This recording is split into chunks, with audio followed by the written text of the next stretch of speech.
afternoon, and howdy-o, and what do you know, and it's Rabbit of ScrubLeet Academy, and we are back in Dito today. Wow, that's a lot of ands, but I'm keeping that intro. So, basically what we're doing today, because I don't really have an idea for my next video, I kinda do, but I kinda don't. So I'm just working things out. So we're relifing a character today, and doing a build video at the same time, and pretending like I understand how this kinda works. Right now, I am on Cartyr, which is over there. Cartyr. So I am currently a dual wielder. I've got Rayleigh of the Frostblade in main hand, Legendary Gold Curse in offhand, and a bunch of just random gear. A couple of greens that I found that were actually really, really good. So surprisingly, well, this one wasn't found, this one was made, but same basic shit. So basically what we're going to do here today is we're going to change these two weapons into just one weapon. I'm going single weapon fighting. I actually have a full-up sentience gem on this one, so that's kind of neat. But I'm just taking my free past life for doing so, and I'm going to show you exactly what it is that I would do if I was going to build a single weapon dagger build, which is going to be a really interesting one because I kind of feel like it's going to be so fun to play, it's going to be so fast, it's going to be so fast. So we start with CRTYR, Cartyr, type it in, and we are now ready for our reincarnation, and I will see you on the other side with the build video. And here we are on the other side. So what we've got, 36 points to work with. Cartyr is a pretty experienced toon. We're going to keep the halfling, we're going to keep the rogue. We don't really get to change any of that. But what we do get to do is massively increase our good stats. We want dex, we want con, I want a good amount of intellect, I think.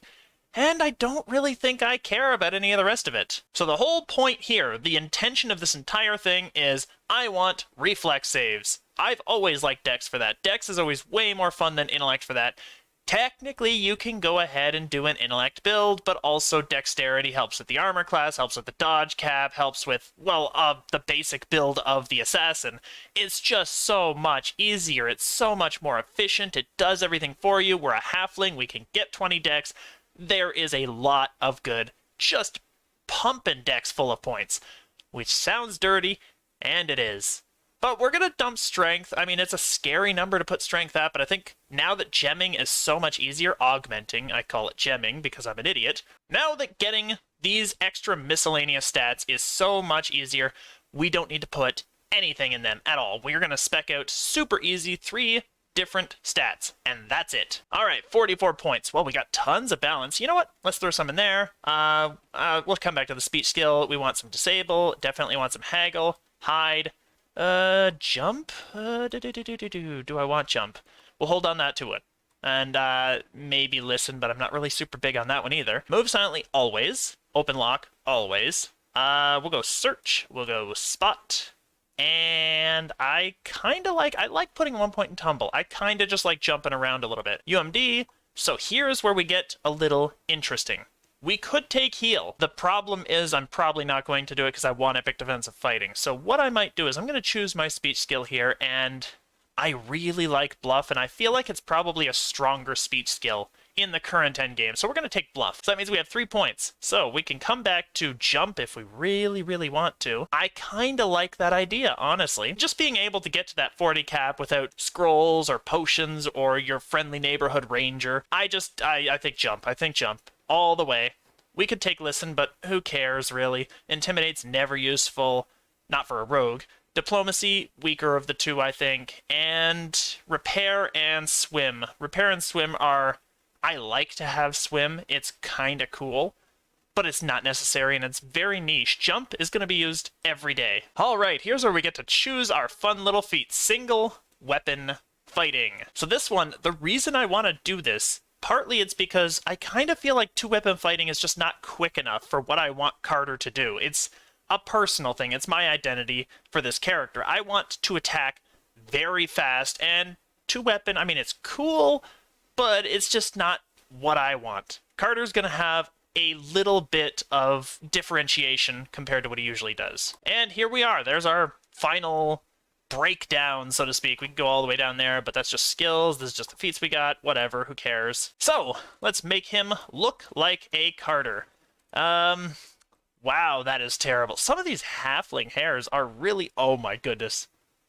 Actually, wow, their heads look very different. I've never even looked at them before. I just chose the same hairstyle that I always do, which is I don't know if there's that one. Don't think it was that one. Where are you, hairstyle? Ah, yes. Hairstyle 21. This is the one I always tend to take, and I just kind of skip backwards, so I've never actually even seen how their skulls generally look. To be fair, it's kind of unique. I think it's kind of interesting. But we're going to make him dark-haired. I prefer that color, yes. I prefer, like, the sort of almost chrome black. It's kind of cool. It reflects the water, as you can see. Look at that. Yeah, there you go. It looks like it's pulsating with the water. It's kind of cool. All right, eyebrows. We could go lame default 1. Ooh, we can make him grizzled. Ooh. Oh, that's just wonky. I think what we're gonna do is we're gonna go base 1. Base 1, eyes. Eyes are fine, I guess. I've never really been a big fan of the eyes. Nose, way too long. I kind of like 2. It makes him look a lot more severe. Lips, 3 is fine. Facial hair, I don't know, like give him a little bit of like a mutton or something. It's okay, it's okay. Facial detail, oh, there's scars. Neat.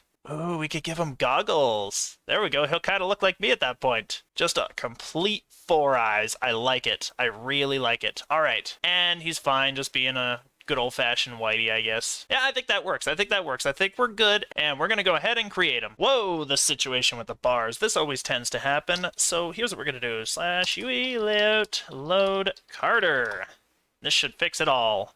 Perfect. Excellent. This is what we wanted. All right, so we've got all of our items are just too heavy for us. It just unequipped our armor. Oh, that's kind of obnoxious. Here, let's see here. What do we have to unequip? Maybe our daggers. Oh, we just had to unequip the 1. Well, that's interesting. All right, well, we got our 3.8 million. Where's here? Rogue, rogue, more rogue. And all we want to do is just put those points exactly where we put them before. Ah, these little plus signs are always so annoying. But Cartyr has an extra point, so we'll just pop up that jump a little bit more. All right, and since we're getting this extra point per level, you know what I'm going to do? I'm going to drop it right into swim. Alrighty, so we get ourselves a nice little feat. Let's see, what do we got here? We could take the Dragon Mark of Healing. It's kind of neat, but I think Improved Feint is just the best. I will take that every time. So we're burdened, which basically just means that our strength is just way too low for the stuff we're carrying, which might explain, honestly, how some of that equipment got unequipped. And we're just going to bring the dex up as much as possible. Dex is always the way to go with this. At least, it's always the way that I tend to go. I think it's the best skill by far for a rogue, best ability score by far for a rogue, and honestly, I mean, I've just never been a big fan of the intellect to damage builds. Not for rogue, I've tried it once, it was terrible, I went back to this pretty much immediately. Alrighty, time for feat number 2. So I think our BAB, our base attack bonus, might be a little low, but we may have what we need. We may has what we needs. Nope, not quite. So that's pretty easy. We could take precision, obviously. Ooh, now this is interesting. We get our first rogue feat. Alright, so basically improved evasion, opportunist, and defensive roll are the given. But I actually really like crippling strike. It's just, and with the attack speed that we're going to have with the single weapon fighting, that could be a really interesting one to take. Slippery Mind is probably useless for us because we don't have great saving throws for will. So I think what we're going to do is we're going to take Crippling Strike as well. We're going to take Improved Evasion, obviously. We want to guarantee that we got the good ones. And Improved Evasion and Opportunist, at least for a melee, probably your best options. I could see Defensive Roll, though. Defensive Roll is an extremely useful ability, and you can make it a lot better. Get that point in there. A lot better when you take this tree right here, because of that. Defensive roll can trigger at 30%, 40%, or 50% health, or below. So basically, if you get hit for something that takes you below half health, then you can have, I believe it was a bonus to dodge, or no, it was a 50% reduction to damage, I think, taken when you go below a certain health, but it calculates off of your own dexterity, which is, once again, a good reason for bumping up dexterity. So I don't think on the original Cartyr I actually had a maxed out dexterity with a halfling, which would have been 20 to start with. So I've got 2 extra points of that, which means that I've got more chances for that dex to mean something. I don't really care what any of these, you know, great almighty YouTubers say about concentration being useless. It's not useless. See, here's the thing. You actually make concentration checks when you use scrolls, so if you're trying to resurrect people in a fight, it's an extremely useful skill to have. I'm probably not going to get a whole heck of a lot out of it, but we'll try. We'll see what we can get, I guess. It's, yeah, 0.5. It's not going to be an amazing bump. Heal is not useful, Perform is not useful, Spellcraft is not useful for the type of rogue I'm going for. So concentration's the next best. You could argue Wisdom just to see, or Wisdom, Listen, rather, just to see the little blips at the bottom of people's feet. if they're invisible, but I've got spot for that, and it's always going to be a better skill. Or rather, it's always been a better skill. It's not necessarily always going to be. They could be really interesting and do something unique with the listen and spot skills and make those skills a lot better. So +1 to all skills and +1 to sneak attack plus an additional +1 per 2 character levels after first, and +1 to hit plus every 4. It's so many pluses. Sneak of Shadows is actually a good feat. I like it. More sneaky dice equals better. Let's just see if we've got... Ooh, offhand versatility. Ooh, that's actually really good. And actually we have a +8 base attack, which means that improved critical piercing for daggers, slashing for kukri, would be the best option to take. Now, we have a dagger, so improved crit piercing is the one that we'll take. I think that's probably a fair decision to start with. We're going to want to take that Sneak of Shadows at some point, but we just can't take it right now. Alright, and here we are again. So defensive roll. Occasionally you can escape narrow brushes with death. No, we're going to take opportunist to start with. It's just a 3% double strike and a 10% fort bypass. It's a baseline integer increase. We might be a little hard-pressed to take our Sneak of Shadows because we need greater single weapon fighting. Greater single weapon fighting is amazing. It's when single weapon starts to overperform, in my opinion, because that attack speed just starts to get to ridiculous levels, and then everything you do, you keep doing more of it, really. Alright, defensive roll, sure, go for it. Just make sure, actually. I chose that a little quickly. I was a little scared there. Alright, there we go.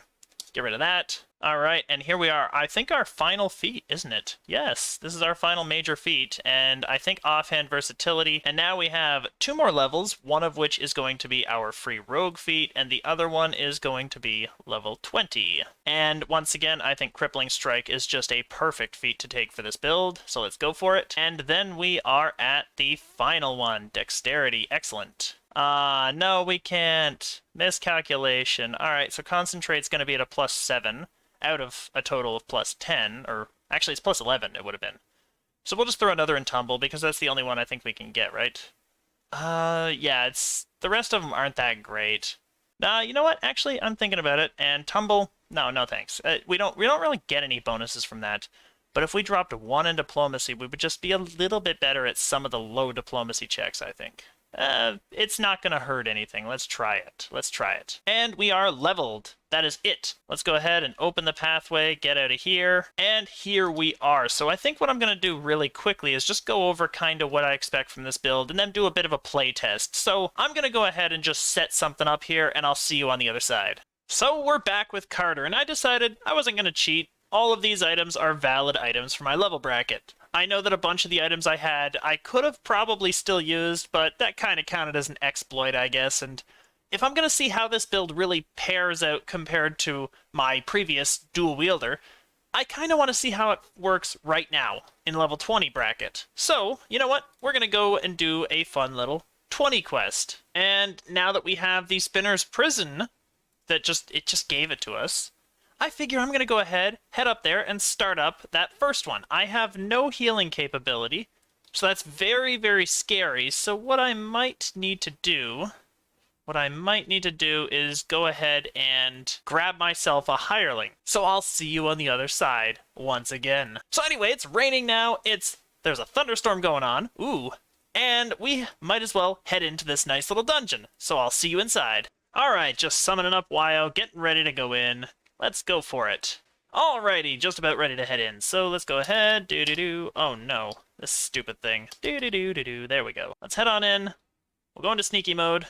We're going to leave Wyo out here, because I think she's probably too dumb to actually bring in. And we'll let these guys grab the aggro first. It's a good thing for a rogue. Let them all grab the aggro, and we'll just come in here and real quickly start dropping them. Now, this is elite mode, so I am doing maximum, or what my maximum damage is. So there is that. I didn't think that I was pretty ready for Reaper mode until I got that level 21, got that extra feat.